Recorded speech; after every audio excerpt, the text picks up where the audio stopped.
15쪽 요한복음 21장 15절에서 19절 말씀입니다. 제가 하나님의 말씀을 받들어 읽겠습니다. 하나님께서 이 말씀을 통해서 우리에게 은혜 주시기를 원합니다. 그들이 조반 먹은 후에 예수께서 시몬 베드로에게 이르시되 요한의 아들 시몬아 내가 이 사람들보다 나를 더 사랑하느냐 하시니 이르되 주님 그러하나이다. 내가 주님을 사랑하는 줄 주님께서 아시나이다.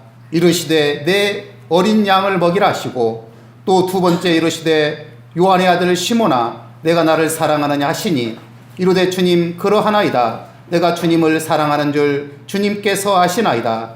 이르시되 내 양을 치라 하시고 세 번째 이르시되 요한의 아들 시몬아 내가 나를 사랑하느냐 하시니 주께서 세 번째 내가 나를 사랑하느냐 하심으로 베드로가 근심하여 이르되 주님 모든 것을 아시오매 내가 주님을 사랑하는 줄을 주님께서 아시나이다. 예수께서 이르시되 내 양을 먹이라. 내가 진실로 진실로 내게 이르노니 네가 젊어서는 스스로 띠뛰고 원하는 곳으로 다녔거니와 늙어서는 내 팔을 벌리리니 땀이 네게 띠띠우고 원하지 아니하는 곳으로 데려가리라. 이 말씀을 하심은 베드로가 어떠한 죽음으로 하나님께 영광을 돌릴 것을 가리켜 미러라. 이 말씀을 하시고 베드로에게 이르시되 나를 따르라 하시니 아멘. 호산나 찬양대 하나님 앞에 찬양 올려드리겠습니다.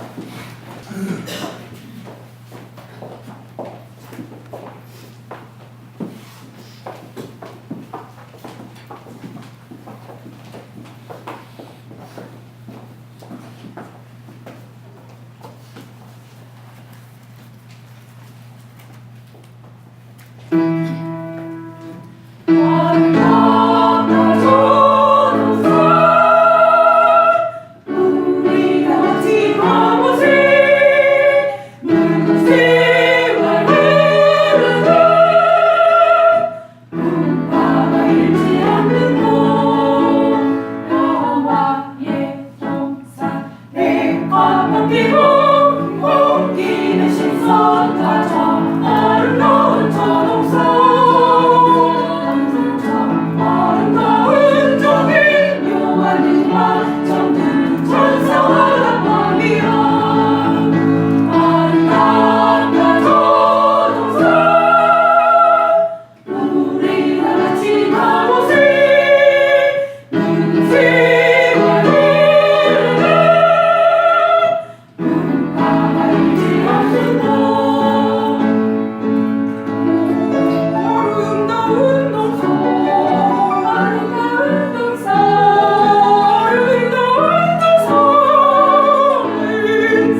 예를 들자면 마태복음은 임마누엘로 시작해서 임마누엘로 끝냅니다.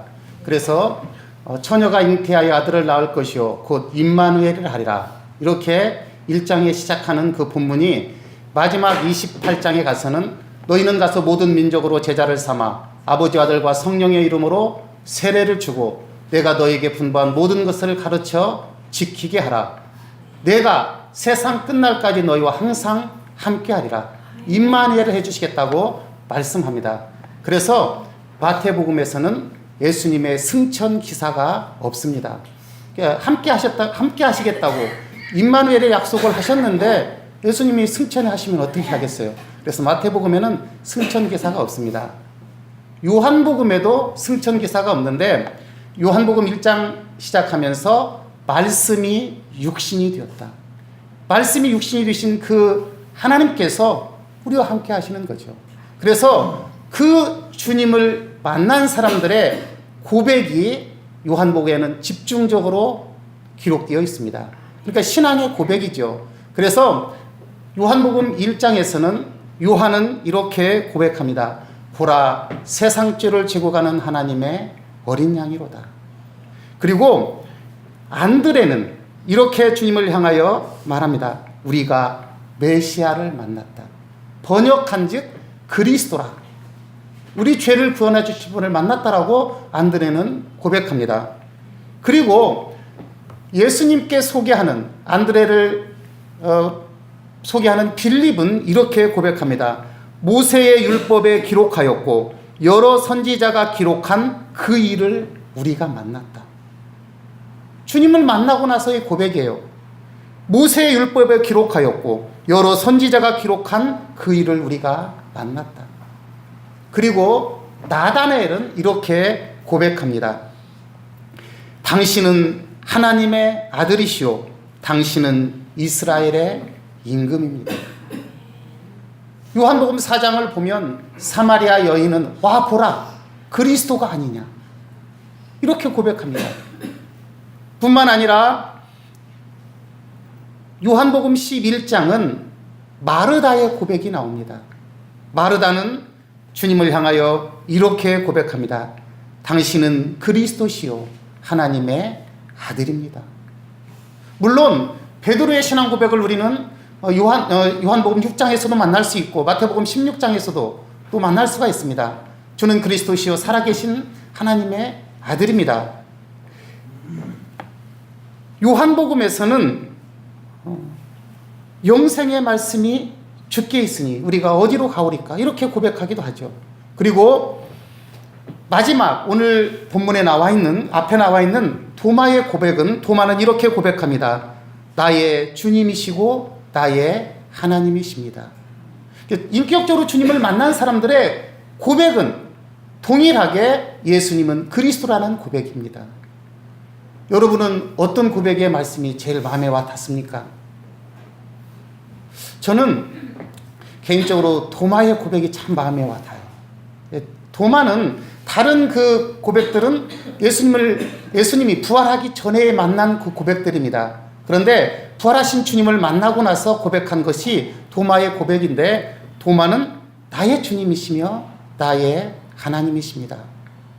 저와 여러분의 고백이 되기를 바랍니다. 오늘 본문 이제 15절에서 19절을 우리가 보기 전에 앞에 본문을 좀 이해를 해야 됩니다. 예수님께서 십자가에 못 박혀 돌아가셨습니다. 그리고 사흘이 지났습니다. 앞에 본문을 보면은 아침에 이제 새벽에 그 무덤을 찾아가는 여인들도 나오고 또 베드로와 사랑하는 제자가 따라가서 빈 무덤을 보기도 합니다. 그런데 들려오는 소식들, 그러니까 예수님이 부활하셨지만은 베드로도 그렇고 믿지를 못했어요. 들려오는 소식들은 여러 소식이 있습니다. 예수님이 다시 살아났다는 소식도 있고 또 마태복음을 보면은 예수님의 제자들이 예수님의 시체를 훔쳐갔다. 그런 소문도 퍼져나갑니다. 그래서 오늘 앞에 19절, 20장 19절을 보니까 유대인들을 두려워하여 모인 곳에 문들이 닫혔더니 이렇게 나옵니다. 그러니까 제자들이 두려움에 한 곳에 지금 이렇게 모여 있는 거예요. 두려움에 떨고 있습니다. 그때 예수님께서 제자들에게 나타나셔서 첫 번째로 하신 말씀이 무엇입니까? 너희에게 평강이 있을지어다. 동일하게 두 번째도 말씀하십니다. 너희에게 평강이 있을지어다. 그리고 이어서 하시는 말씀은 아버지께서 나를 보내신 것 같이 나도 너희를 보내노라. 파송의 말씀입니다. 그리고 말씀하십니다. 숨을 내쉬며 이르시되 성령을 받으라. 너희가 누구의 죄든지 사하면 사하여질 것이요 누구의 죄든지 그대로 두면 그대로 있으리라. 이때는 이제 예수님이 부활하셔서 제자들에 나타났을 때는 도마가 그곳에 없었습니다. 도마는 예수님의 제자들이, 다른 제자들이 내가 예수님을 만났다, 우리가 예수님을 만났다, 예수님이 이곳에 오셨다, 그렇게 얘기를 하는데 도마는 뭐라고 합니까?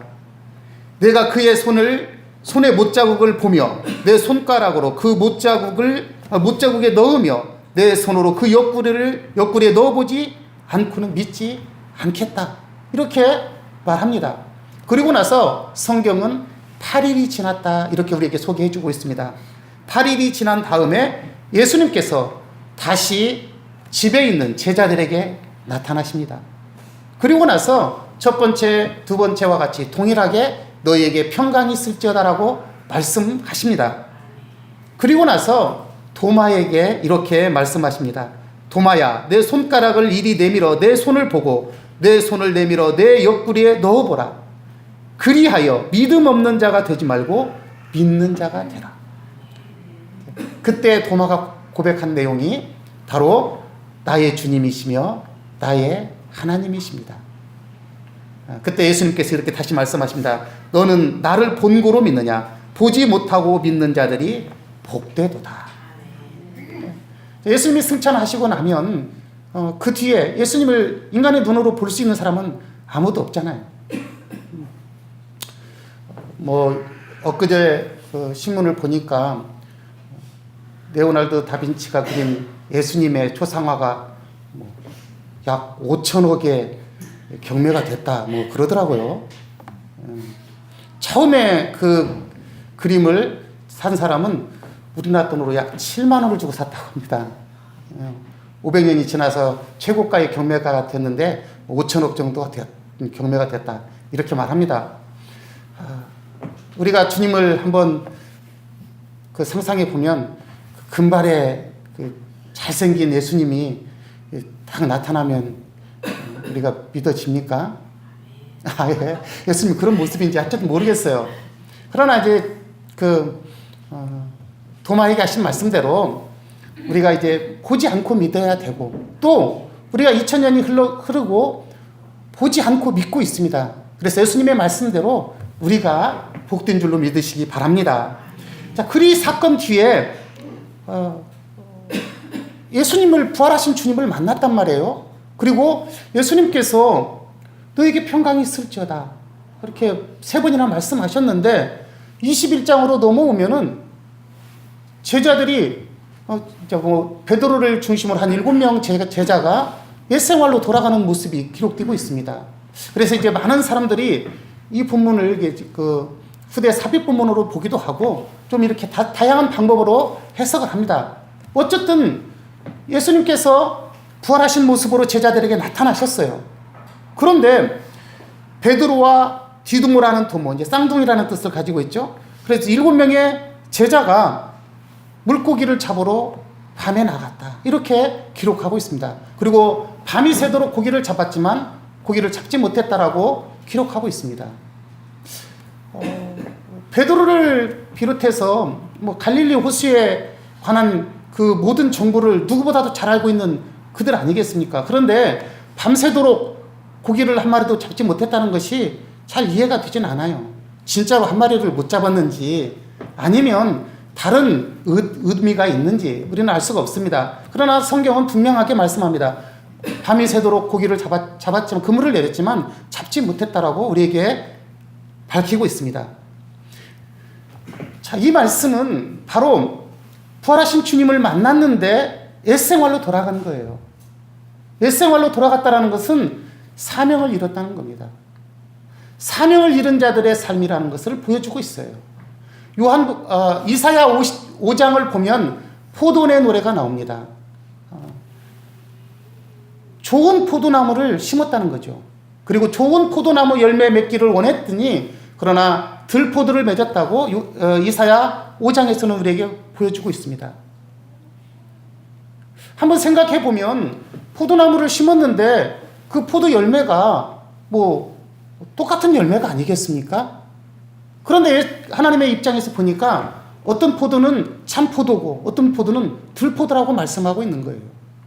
그러면서 뭐라고 말씀합니까? 정의와 공의를 행했더니 부르짖음과 포악이었다. 정의가 상실된 그 삶은 하나님께서 원하는 삶이 아니라는 것을 우리에게 보여주고 있습니다. 미가서를 보도 이렇게 말씀하시죠. 사람아, 주께서 선한 것이 내게 무엇임을 보이셨나니. 말씀에 따라 살아가는 거고 정의와 공의를 행하는 것이 아니냐. 우리가 아무리 많은 소득을 얻는다 할지라도 하나님의 공의와 정의가 상실되면 그건 하나님의 입장에서 보면 그건 소득이 아니라는 것을 말씀하고 있는 겁니다. 자, 오늘 제자들이 밤새도록 그물을 내렸어요. 고기를 밤새도록 그물을 내렸으면 저는 그렇게 봐요. 좀 어느 정도 고기를 잡지 않았을까. 그렇지만 주님의 입장에서 그 광경을 바라보면서 그들의 삶을 바라보면서 그건 아무것도 아니라는 것을 말씀하고 있습니다. 누가복음 14장을 보면 건축 망대 비유와 소금 비유가 나옵니다. 마태복음에도 소금 비유가 나오죠. 너희는 세상의 소금이라 이렇게 말씀합니다. 그런데 누가복음 14장에 보면은 건축 망대 비유를 하면서 만약에 건물을 짓다가 중간에 포기하면 어떻게 되겠느냐. 사명을 받은 자들이 중간에 포기하면 건물을 짓다가 만 것과 같다 이렇게 말씀하는 거죠. 그리고 누가복음 14장에 나오는 소금 비유, 이것은 사명을 받은 자들이 그 사명을 중간에 포기했을 때 그것은 맛을 잃은 소금과 같다. 그리고 밖에 던져 다만 사람에게 밟힐 뿐이다. 이렇게 말씀하고 있습니다. 사명을 잃어버리고 옛생활로 돌아가니까 주님이 그 곁에 서 있는데도 어떻습니까? 주님을 알아보지 못했다라고 요한복음 우리에게 말씀하고 있습니다. 그러니까 금발의 모습으로 오늘 우리에게 다가오시면 주님 오셨습니까? 이렇게 맞이할 수 있겠어요. 그러나 주님은 그런 모습으로 우리에게 나타나지 않습니다. 혹시라도 꿈에 그렇게 나타나면 참 좋겠는데 한 번 정도는 주님이 잘생긴 모습으로 강집사야 강목사 이렇게 한번 불러주시면 얼마나 좋겠습니까? 그러나 주님은 그 모습으로 오지 않아요. 때로는 연약한 자의 모습으로 우리 앞에 다가오는 줄로 믿으시기 바랍니다. 때로는 사랑하는 아내의 모습으로, 남편의 모습으로, 자녀의 모습으로, 성도의 모습으로 우리 주님은 우리를 찾아오십니다. 그때 주님을 만나시기 바랍니다. 주님을 붙잡으시기 바랍니다. 영적 무지에 빠져버리면은 주님을 만날 수가 없어요. 주님의 음성을 들을 수가 없습니다. 제자들에게 나타난 주님, 그러나 그 주님을 알아보지 못하는 것이 요한복음 21장의 내용입니다. 자, 그러고 나서 오늘 본문으로 이어집니다. 물론 예수님의 말씀에 따라서 그물을 내리고 성경은 153마리의 물고기를 잡았다.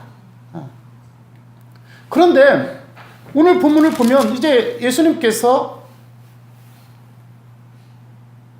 요한의 아들 시몬아, 내가 이 사람들보다 나를 더 사랑하느냐 이렇게 물으십니다.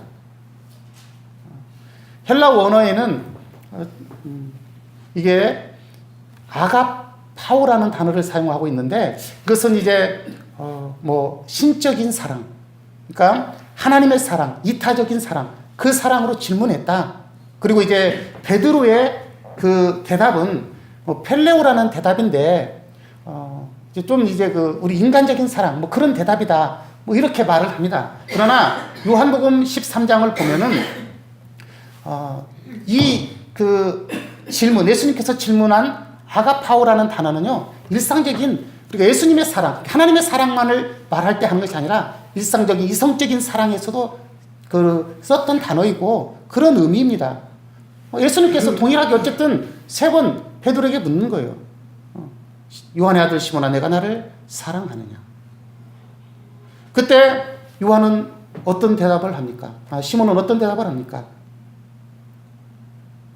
주님, 그러하나이다. 내가 주님을 사랑하는 줄 주님께서 아시나이다. 그때 주님께서 말씀하십니다. 내 어린 양을 먹이라. 2번째 동일한 질문을 하십니다. 요한의 아들 시몬아, 내가 나를 사랑하느냐? 베드로의 대답은 또 같습니다. 주님, 그러하나이다. 내가 주님을 사랑하는 줄 주님께서 아시나이다. 예수님이 말씀하십니다. 내 양을 치라. 3번째 말씀하십니다. 요한의 아들 시몬아, 내가 나를 사랑하느냐? 주께서 3번째 내가 나를 사랑하느냐 하심으로 베드로가 근심하여 이르되 주님, 모든 것을 아시오매 내가 주님을 사랑하는 줄을 주님께서 아시나이다. 이렇게 대답했습니다. 그때 예수님께서 말씀하십니다. 내 양을 먹이라. 어떤 사람들은 베드로가 3번 주님을 부인했잖아요. 그래서 그 상황을 상기시키고 깨닫게 해주시기 위해서 예수님께서 3번 질문하셨다. 이렇게 말하기도 합니다. 뭐 그럴 수도 있을 거예요. 그런데 만약에 예수님께서 3번 베드로가 부인했기 때문에 3번 질문했다면 여러분과 우리에게는 예수님이 몇 번이나 물으시겠습니까? 1000번, 10,000번 묻지 않겠어요? 그때마다 강 목사야, 내가 나를 사랑하느냐? 주님, 내가 주님을 사랑하는 줄 주님 아시지 않습니까? 그렇게 지나갔어요. 그런데 또 한 3시간 있다가 강 목사야, 내가 나를 사랑하느냐? 하루에 5번, 10번, 20번 이렇게 묻는다 보면 우리가 어떻게 살겠어요? 그런 의미는 아닐 겁니다. 그런데 예수님께서는 왜 3번이나 베드로에게 요한의 아들 시몬아, 내가 나를 사랑하느냐? 이렇게 물으셨을까요? 그런데 이 말씀을 다시 한번 그냥 본문의 말씀 그대로 요한의 아들 시몬아, 내가 나를 사랑하느냐? 이렇게 받아들일 수 있습니다. 그런데 이 말씀은 단순히 예수님께서 내가 나를 사랑하느냐라고 묻고 싶은 것이 아닙니다. 이 말씀은 요한의 아들 시몬아, 내가 지금 어디 있느냐라고 묻고 있습니다. 네가 지금 어디 있느냐? 저와 여러분에게 주님께서 사랑하는 누구야? 사랑하는 강 목사야, 지금 네가 어디 있느냐라고 물으신다면 여러분은 또한 나는 어떻게 대답해야 됩니까? 제가 가락시장에서 경매할 때 이제 경매를 해가지고 물건을 이렇게 팝니다. 팔고 나면 좋은 물건을 싸게 삽니다. 싸게 사면 쉽게 팔겠죠. 그러려고 그냥 일찍 나가서 물건 다 살펴봅니다. 이건 어떻게 얼마나 좀 잘 해왔는지, 뭐 화주들이 잘해서 보냈는지 다 점검을 해요. 그래서 이건 100원을 사야 맞겠다. 이것은 80원을 사야 맞겠다. 그런 것이 판단이 섭니다. 그러면 나뿐이겠어요? 모든 사람들이 그 판단을 쓸 거 아닙니까? 그래서 치열하게 경쟁하고 사서 좋은 물건을 싸게 파면 쉽게 팔겠죠. 그러나 매일 그러지 않습니다.